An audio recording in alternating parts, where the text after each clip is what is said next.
Oh, welcome back, Devils fans. It is your host, Ace, here on Running with the Devils, where we are talking New Jersey Devils hockey all year long. Please hit that subscribe button, smash the like, share with a friend. Thank you very much. And this is a very hard video to record, my friends, and you all know why. The New Jersey Devils, down 3-1 in the series, headed to Raleigh for Game 5, looking to stave off elimination and drag the Canes back to New Jersey for a Game 6. And the New Jersey Devils fall by a score of 5-4 in double overtime. And this one, ooh, wow, guys. I'm at a low point right now. I'm not going to lie. I'm down. I'm down bad. And this game really did it to me. I can't believe our season is over. The 24-25 New Jersey Devils, rest in peace. A roller coaster of a season, the highest of highs, the lowest of lows, and it all comes to an end in double overtime of Game 5. There's so much to get to with this and so many layers. It's not even all going to be in this video, but we get to the game, and it starts off like a dream, like an absolute dream. We know the first goal is huge, especially on the road in a game like this, want to take the crowd out of it. And the Devils take a 3-0 lead in the first period. Not a 1-goal lead, which is all I was looking for. They get a 3-goal lead. Mercer deflects one in front, gives them the 1-0 lead. Timo with a beautiful wrister gives them the 2-0 lead. And then Noesen doing his thing gives them the 3-0 lead. Devils lead 3-0 after one. And wow, I mean, 3-0. 3-0 in a playoff game at any juncture should be lights out, game over, on to the next one. That's not what happened here. At the end of the first period, Cody Glass got called for what I would say is a total BS call, and it started the momentum swing. It was very late in the first period. They had almost like a minute and 40 seconds or so of carryover time to the second, and I was furious at the time, but didn't think the game was in jeopardy that much at that moment. I mean, 3-0 lead is pretty commanding, even for this Devils team that has blown leads before. 3-0 is massive. I mean, come on, 3-0. We head to the second period, start shorthanded. Canes with the power play on the clean sheet of ice, and Taylor Hall gets one to cut the lead to 3-1. And at that point, you're like, all right, just settle down. It's 3-1. We still have a 2-goal lead. And in under 4 minutes, bang, bang, Jackson Blake gets one, Svechnikov gets one, and we are now tied up at 3. And at that point, when they tied it up at 3, I felt my soul leave my body. It went from just what a complete, again, a roller coaster of a season, and this game was a roller coaster as well. To be up 3-0 and then to just watch it disappear in a matter of moments. 3-1, 3-2, 3-3. And, I mean, I was ecstatic after the first period. Up 3-0, I was feeling so good. I was envisioning myself drinking those ice-cold beers on Championship Plaza before Game 6. I was there. I was experiencing it all. I heard the music. I saw all the fans. I was tasting the beer, and it was snatched from us. And just like that, to start the second period, 3-3. 5:40 was Svechnikov's goal, the third for the Canes. Tied up at 3, and at that point, I feel nauseous. I feel physically ill. I'm starting to get a little clammy. Not good, but was still hoping, like, somehow, some way, this group will pull through and come out victorious. And less than 2 minutes later, at 7:26, the captain, Nico Hischier. What can we say about this guy? What a season. What a leader, what a player. We're blessed to have Nico. And at 7:26 of the second period, Nico gets his 4th of the series, gives the Devils the 4-3 lead. And at that point, I'm like, all right, back on top. Can we make it stick? Can we add to the lead? At this point, I don't care. Just, can we win this game? A game that we led 3-0, blew the lead, and we reclaimed the 4-3 lead. Also very short-lived. Less than 4 minutes later, Canes back on the power play. Aho ties it up at 4, and I'm not going to lie. After they tied it up at 4, I was like, the hockey gods are against us. There's no other explanation. to blow the 3-0 lead and then to reclaim the lead with the 4-3, and then they tied up 4-4. I was not feeling good. Obviously, with the way the offense has gone for the New Jersey Devils, pretty much all of calendar year 2025 and in this playoffs, 4 goals has to be enough to win. But now they tie it at 4, and it's like this team needs to get a 5th goal. A very tall order for the offensively inept New Jersey Devils as of late. And the second period ends 4-4. I'm not feeling too good going into the third period. But like I said in the chat during the game, all of us going into the game would have signed up for a tie game going into the third period. I think, we all would have signed up for that immediately. But the way it all played out, to have 2 different leads, one being a ridiculous 3-0 lead, and to blow that, and then to reclaim the lead at 4-3, to then be tied up going into the third is discouraging because of how it played out. We go to the third, and Devils couldn't get anything in the third. Neither did the Canes. Third period, Devils 8 shots on goal. Canes with 15. So through regulation, Devils with 31 shots on goal and the Canes with 35. Not a lot of great goaltending on display in this one, obviously, with 8 goals scored in regulation. But I was still hopeful. We need a miracle in overtime. Someone's got to step up. Someone's got to be the hero. But Markey, shaky second period, obviously. They score all those goals. A very dark period for the Devils. But Markey came up huge in the third period and the overtime, obviously. But tied at 4 after regulation time, we go to the overtime, and this was just the Jacob Markstrom show. The Devils were completely dominated in the overtime, outshot by a 14-3 margin, and the Devils' third shot came in like the final minute. They just had no juice. They looked dead out there. The Canes were flying, and Markey made 4 or 5 highlight reel saves in overtime alone. Without Jacob Markstrom in that, even in the third period, but we could have easily lost in regulation. A lot of people trying to pin the loss on Markey, and again, I'm going to say, not a great game for Markey, but he almost redeemed himself in that third period in the overtime. I mean, just ridiculous saves, all different types of fashions. With another goalie in there, we easily could have lost 7 or 8 times between the third period and overtime, and Markey held it down, but it's a shame that we had to give up all those goals in the second period before that. But go through that overtime period, somehow survive it. They were just in complete survival. They just had just nothing. It looked like the gas tank was completely empty, and we were just surviving. 14 shots to 3, somehow get to the double overtime, and that is when things took a turn for the worst. A minute and 10 seconds into the double overtime, Dawson Mercer flips a puck in, catches Kotkaniemi up high with the stick. He bleeds, obviously. Double minor. They look at it. You could make the argument that it was a follow-through on his dump-in, but in the end, in their barn, we're not going to get that lucky. They give him the double minor, and the Devils killed off like the first almost 3 minutes or so of the double minor. I mean, when the penalty was called, I thought it was all over. Obviously, the PK has struggled all series. 4 minutes for the Canes at home.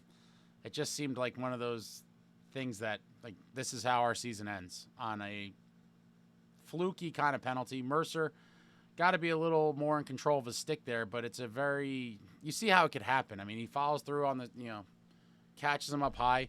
Devils kill off the majority of it, and I'm getting hopeful. After the first 2 minutes are gone, I'm like, all right, now we're down to just a regular 2 minute.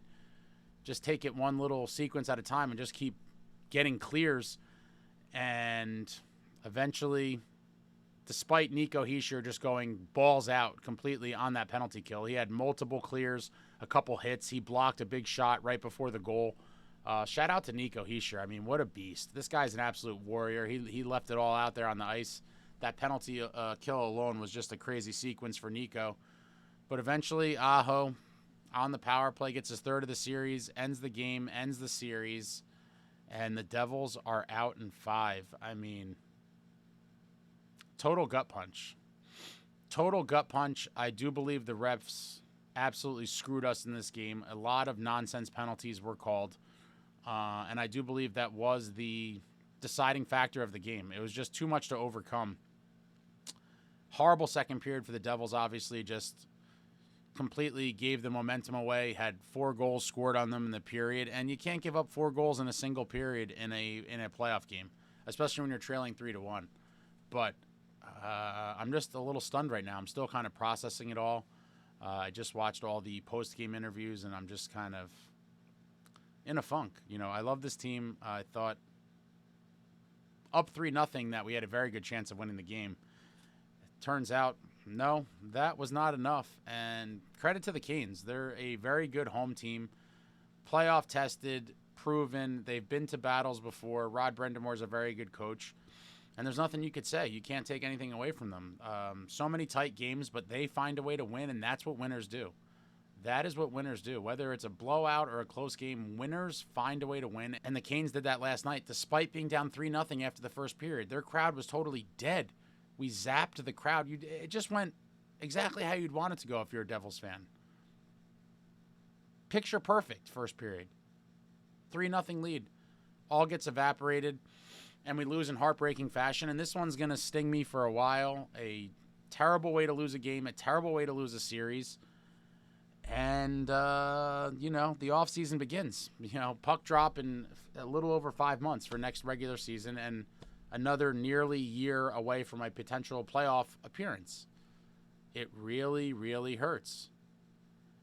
It really hurts, and there's going to have to be some changes this offseason, obviously. Lots of things for Fitzgerald to address, lots of issues that need to be fixed. But we'll get to the game stats. Devils 35 shots on goal. Carolina Hurricanes with 54. 54 shots on goal. Wow. Devils 47.5% of the faceoffs. Carolina with 52.5%. Devils power play, once again, atrocious. Goes 0 for 3 on the night. Finishing 0 for 15 on the series. And they gave up a shorthanded goal on a power play. So, I mean, what more can you say? 0 for 15 on the series, and you gave up a shorty. So the power play generated -1 goals in this series, and the penalty kill goes 2 for 6. Canes were 2 for 6 on the power play. Special teams, I will say, lost the series. Number one cause of the loss, I do think there's a lot of contributing factors, and obviously injuries played a big part, but in the end, the single biggest reason the Devils lost this series was special teams were atrocious. Something that was an asset to the Devils in the regular season, finishing top 3 in both power play and penalty kill, just took a nosedive, fell off a cliff. A very good power play and a very good penalty kill were both tragic in the series. And that's it. That's a good way to lose a series. 0 for 3 on the power play. Canes go 2 for 6. We lose the special teams battle once again. Cost us the series. Just wow. Devils 39 hits. Canes with 46. Devils with 25 block shots. Canes with 9 block shots. Devils 11 giveaways. Canes with 21 giveaways. Devils with 1 takeaway. Canes with 3 takeaways. And that is all she wrote, my friends. The curtain is officially closed on the New Jersey Devils 24-25 season. I'm still just taking this all in and processing it. It is a lot. And, you know, it sucks to get knocked out of the playoffs no matter what, but losing in that fashion is truly just a final kick in the proverbials on the season for just what a tease. They had to give us one more grand tease. A team that teased us several times throughout the season with either failed comebacks or blown leads. The tale of two teams, the inconsistent New Jersey Devils. We saw the A-plus Devils in the first period, and then we saw anywhere from the C to F version at different junctures of the game. And in the end, special teams did us in. The offense that struggled for all of calendar year 2025 and this playoff series just continued to struggle when it mattered most. That overtime was an absolute onslaught. It has to be one of the most lopsided overtimes in NHL playoff history. 14 shots to 3, but it looked even worse than that. The puck was in the Devils' D zone the whole time. Devils were just doing that high flip out, dumping it in, but just couldn't get anything substantial going in the overtime. And then that penalty happened in the second overtime, and that's all she wrote. What a series for Nico. What a game for Nico. He deserved better, but here we are, guys. We are who they thought we were. And that's it. New Jersey Devils out in 5, just like many predicted. A lot of people predicted it was going to be a short series, and indeed it was. The reality is the series was much closer than the 4-1 final series would indicate, in my opinion. Outside of Game 1, the Devils were in every other game, but just couldn't get it done in crunch time. Game 2 was right there for the taking. They just couldn't get it done, and that's where the series was lost, in my opinion. They absolutely had to get the split in Carolina, failed to do so, and that's a recipe for disaster, period. You got to get a split on the road. They go 0-2. Canes come to New Jersey. Devils pull out Game 3 in double overtime. Canes find a way. They win Game 4. They get that split in New Jersey they needed, and it set the table perfectly for them. Up 3-1, going back to Raleigh for Game 5 for the potential closeout, and they closed it out. Ironically, the games played out exactly the way they did in 2023 when we played them in the second round. Devils lost the first 2 games in Raleigh, came back to New Jersey, won Game 3. Game 4 back in New Jersey looking to tie it up, can't get it done. Canes with a 3-1 lead, go home to Raleigh, close it out in 5.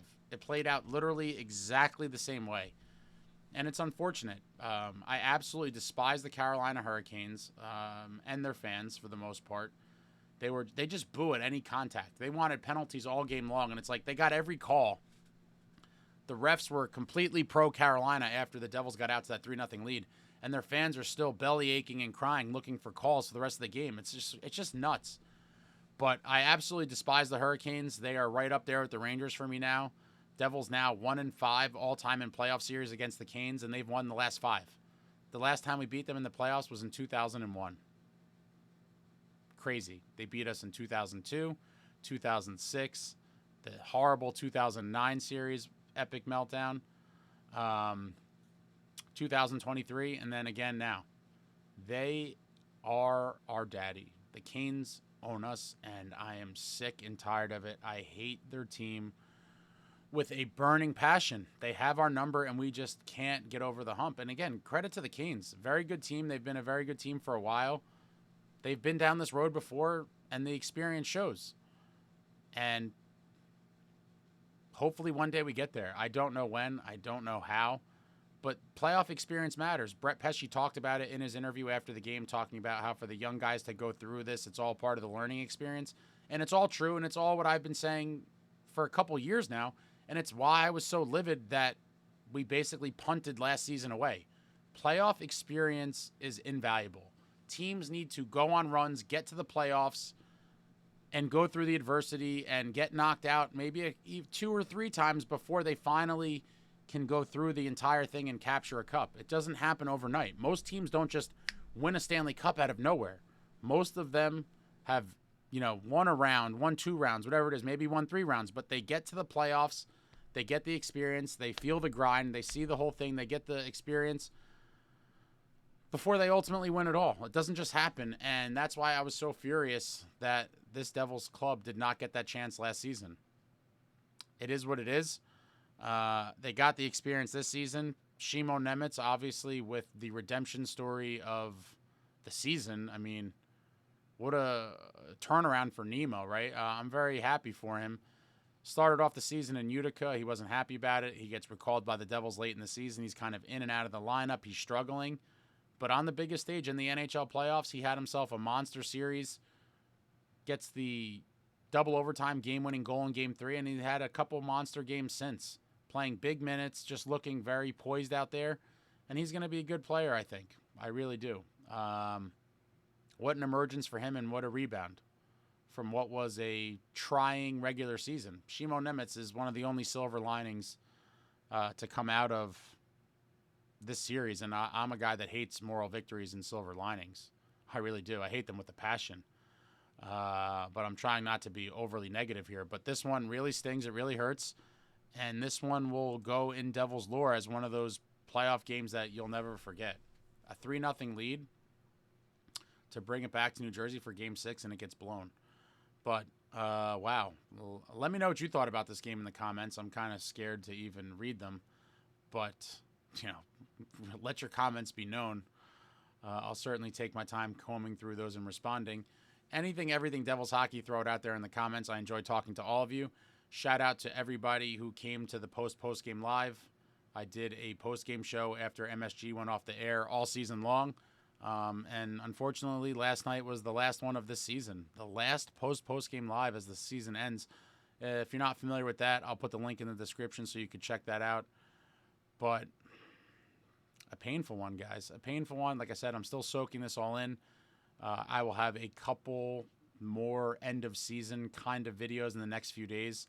I'll do my end-of-season awards and probably a few other videos pertaining to the season in the next few days or so. And you're not going to get rid of me that easy. I will be here periodically throughout the offseason. Obviously, I'll be doing a bunch of NHL draft stuff, free agency. All the summer news, I'll have videos and things. And I'll be doing an occasional live as well. Not going to be around as much as during the season for obvious reasons, but I will not be going anywhere. You will still be getting your New Jersey Devils news, updates, videos, thoughts, comments, whatever it is. You'll still be getting that on this channel because we are talking New Jersey Devils hockey all year long, and it doesn't end now, but our season is over. I am clinically depressed. I may have to go drown my sorrows in some Ben & Jerry's ice cream. And wow, what a season. What a season that was so promising at the Christmas break. It was all good just 4 months ago. A lot of soul searching to do, a lot of roster tinkering in the offseason. We all know the bottom six is going to get some sort of renovation. Do we finally get a top six winger? Is it in the cards? We're going to be strapped with cap space. A lot of moving parts. Shout out to Brian Dumoulin. If this was, in fact, his last game as a New Jersey Devil, I can't end the video without talking about him. Absolute monster. What did he play? Let me just look at the minutes for a second here. Another absolute just beast of a performance from Dumoulin. He played 37 minutes and 19 seconds. I mean, wow. 3 blocks and 2 hits. What a monster. I would love to keep him, but the reality is our blue line is super crowded and there's just no space for him. I just can't see any way he returns outside of a couple defensemen being traded, which I don't see either. But it's a very crowded blue line. Fitz is going to have to kind of figure that aspect of the team out in addition to the bottom six and any other little moves they want to make. But I am, again, physically, mentally, emotionally drained from this season, that game, and the overall series. It's been a lot, and I'm just still processing. It's a lot to take in. An abrupt end to a season in double overtime in a game in which you led both 3-0 and 4-3. And the ride is over. It really sucks. Really sucks. Another full year about until we could potentially be back in the playoffs, which sadly is not a guarantee in my opinion. I do believe we make the playoffs next year, but there's a lot of question marks heading into the offseason and into next season. And I'm just hoping we could stay healthy next year and have a better regular season and playoff run. The injuries played a huge part, obviously. I'm not going to use that as an excuse. I'm blaming the series loss primarily on special teams being awful. But the injuries didn't help, right? I mean, obviously Jack was gone well before the playoffs. Our most potent offensive player just taken out of the lineup. You're going to suffer no matter what. And then just the defense being decimated. 5 games in the series and 5 different defensive groups in the series. The same 6 guys did not play defense for us in any 2 games. Mind-blowing stuff. Mind-blowing stuff that you could have a 5-game series and there's a different set of 6 every game. I mean, the injury stuff, I have no words for it at this point. We were crushed last year with injuries. All of us were talking about it going into this season and throughout the season, like, hopefully we could stay healthy and just not get completely wiped out by injuries. And it happened again. Even worse. It was even worse this year. And at the worst times. Dylan and Luke go down in game 1 and then done for the series. I mean, these are massive losses. Again, not using it as an excuse, but it was a contributory factor to the loss. It really was. But it was just too much for the team to overcome. Not enough forward depth with an offense that was struggling, combined with injuries, combined with, bad officiating. I'm not going to solely blame it on that either. But all these things in conjunction with each other was just too much for the Devils to overcome. And the special teams, atrocious. What was a strength during the regular season became a overwhelming weakness in the playoffs, and it cost us a series. And that's it, guys. I'm done. I'll be back soon. I have tons of things in the works for the summer. All different types of stuff. So hopefully you keep it locked in. And I have some good summer kind of videos for you because I think you'll enjoy a lot of them. But all these things are in the works, and I'm always trying to bring you guys entertaining stuff that you get some sort of value in. And I appreciate the support from all of you throughout the season, whether it's, watching the videos, participating in the lives. Met a ton of you in real life at the games. Appreciate all of it. And, hopefully we're just getting started here. I'm having fun with this little community we've built. And hopefully we have a better season next year and are going to games in May and June. But that's it, guys. I'm done. Be back soon. Keep your eyes peeled. Thank you all for everything. It's been a fun year. It's been a painful year at times. It's been a heartbreaking year at times. It's been a joyous year at times. And that's it. The Devil season is over way too soon. That's it. That's it. Like, comment, subscribe, and all that jazz. Until next time, friends, let's go. Devils.